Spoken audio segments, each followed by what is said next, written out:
para doon sa delivery ng underlying shares.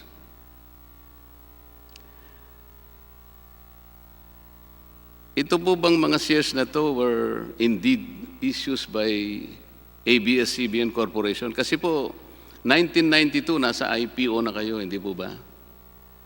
That's correct, sir. Nagbayad po ba kayo ng 1/2 of 1% o 5% o 10% ng capital gains tax? Alin po doon ang binayaran ninyo? Noong 1992, parang ang tanda ko, wala pa hong IPO tax. But every time there's a cross or a sale through the stock market, the stock transaction tax will be paid.